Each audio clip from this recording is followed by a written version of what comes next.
திரு அக்னீஸ்வரன்ட்ட வர அதிமுக பாஜக கூட்டணி திமுகக்கு எதிராக நிக்குது, எப்படி இருக்கும் தேர்தல் களம்? திமுகவுக்கு எதிராக இருக்கிறது அப்படின்றத நீங்க எப்படி சொல்றீங்க? திமுகவில் வந்து நாங்கள் காம்பேக்டாக இருக்கிறோம், வலுவாக இருக்கிறோம் அப்படிங்கிறாங்க.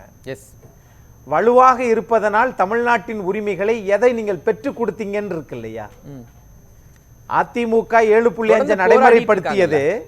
ஆனால் அனைத்து கட்சி கூட்டத்தை கூட்டி திரு எடப்பாடி பழனிசாமி அவர்கள் 7.5 நடைமுறைப்படுத்தலையே.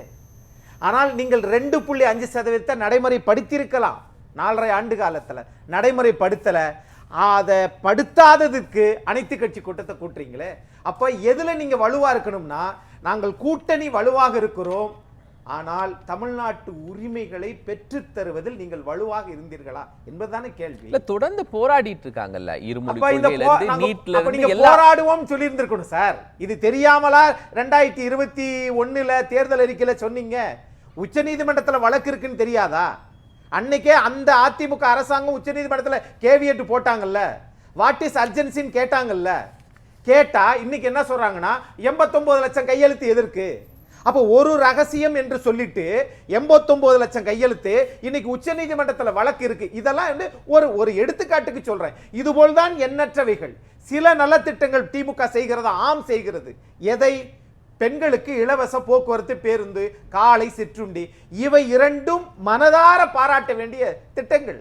ஆனால் இவை இரண்டு மட்டுமே தமிழ்நாட்டு நலனை, வளர்ச்சியை, தொழில்துறையை, வருமானத்தை பெருக்கிடும் அப்படின்னு சொல்ல முடியுமா? இல்ல, இந்த ரெண்டும் தான் உங்களுக்கு 2024 பெரிய சக்சஸை கொடுத்திருக்கு. இதே கூட்டணி தான் கொடுத்திருக்கேன் அப்படின்னு நீங்க நினைக்கிறீங்க? தனிச்சு நின்றுச்சு. உங்களுக்கு பிரதமர் வேட்பாளர் 2019 பாஜகவும் அதிமுகவும் சேர்ந்து தானே இருந்துச்சு சார். சேர்ந்துதான் நின்றுச்சு சார். இன்னைக்கு அதெல்லாம் கடந்து நாங்கள் 3 முறை வெற்றி பெற்றிருக்கிறோம் சொல்லி திமுக தானே சார் சொல்லுது. ஆக இங்க கூட்டி கழிச்சு நீங்க என்ன இது பண்ணாலும் இங்க 2 முனை போட்டி தான் நடக்க போறது. சட்டமன்ற தேர்தல் புதுசா விஜய் வந்திருக்கிறாரு சார். இன்னும் நிறைய பேர் கூட வரட்டும் சார். தல அஜித் வரட்டும், கார்த்திகேயன் வரட்டும், ஏன் அகரம் ஃபவுண்டேஷன் திரு சூர்யா அவர்கள் வரட்டும்.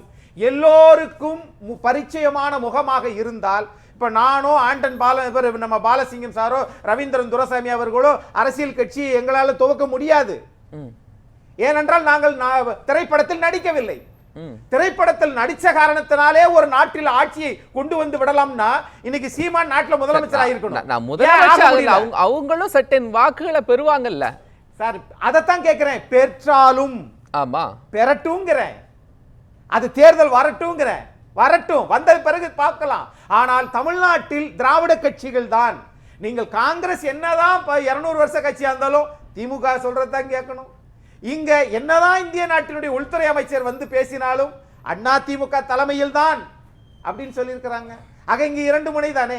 சீமான் அவர்கள் தனித்து கட்சி இயக்குறாரு, அவர் தனியா தான் நிப்பாரு. அது வேற. அவருடைய ஓட் பேங்க் ரைஸ் ஆயிடுச்சு, கொடுக்க முடியாது. சீமானுக்கு வாக்கு வங்கி அதிகமாகி கொண்டே இருக்கு. கரெக்ட். சோ நீங்க திமுகக்கு எதிரான வாக்குகள் சீமானுக்கு போகும்போது நீங்க என்னதான் வலிமையான கூட்டணி கட்டமைத்தாலும் வாக்கு சிதறினா அது வெற்றியா அமையாது. இல்ல, வாக்கு அதிகமாகி கொண்டே இருக்கிறது, அதை நான் ஏற்றுக்கிறேன்.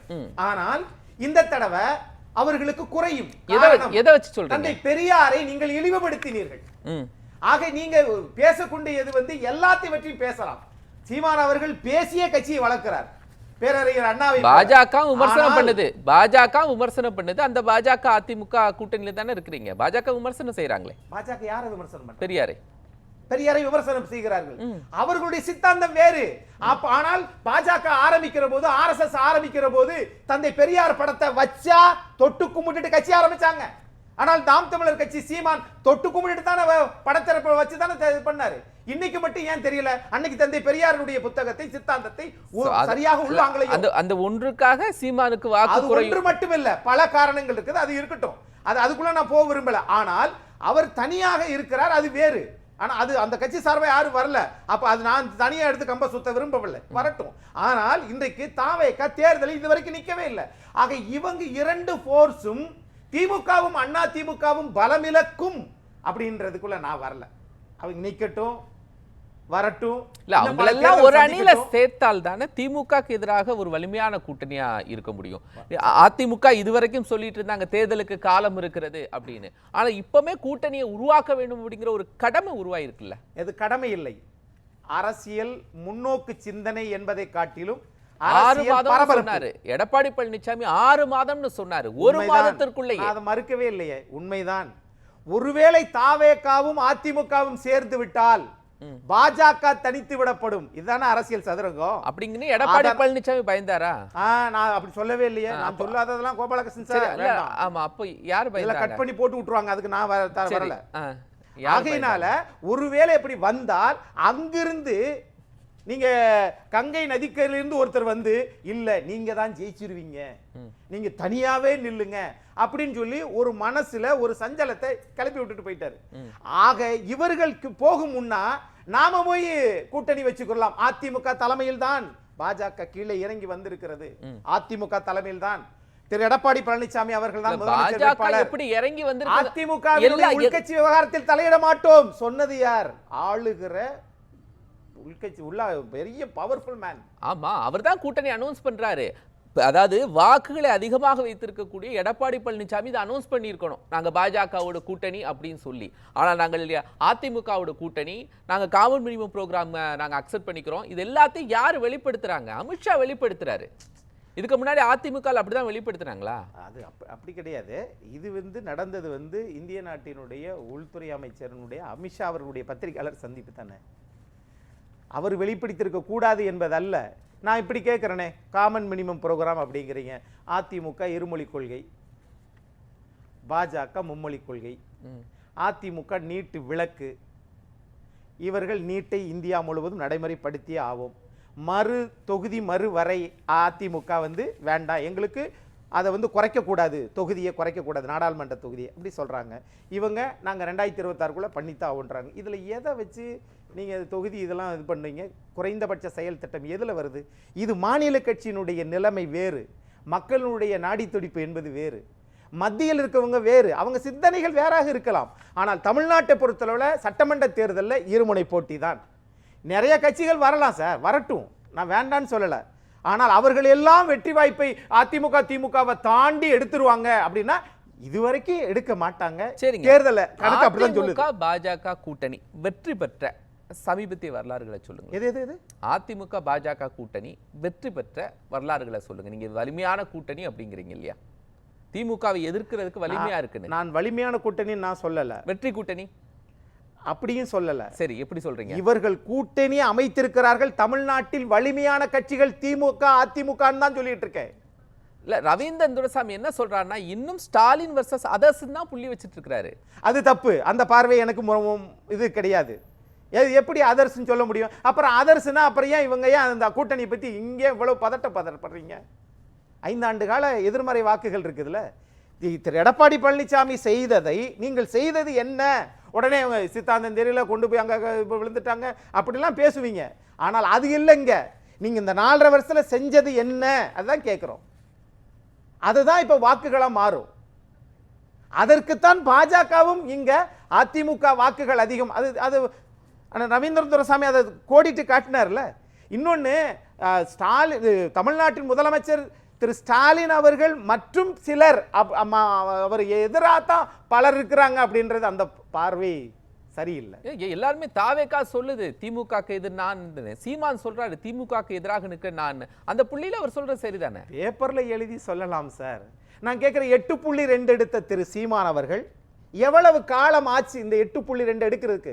முதல்ல 1%, அப்புறம் 3 விழுக்காடு, அதுக்கப்புறம் 8.2 விழுக்காடு. இது எவ்வளவு காலம் ஆயிற்று?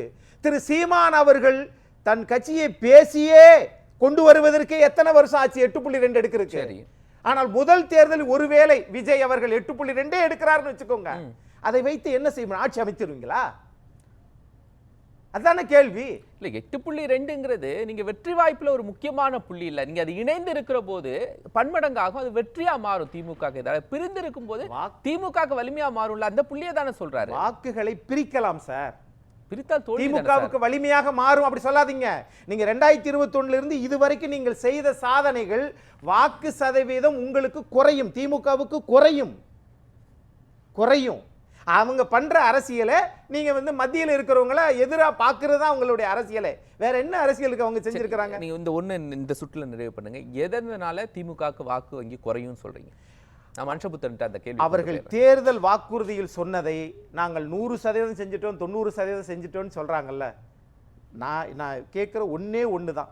2021 தேர்தல் அறிக்கையில அடுத்த மனுஷபுத்திரன் சார் இதுக்கு பதில் சொல்வாருன்னு நான் ஆசையோடு எதிர்பார்க்கிறேன்.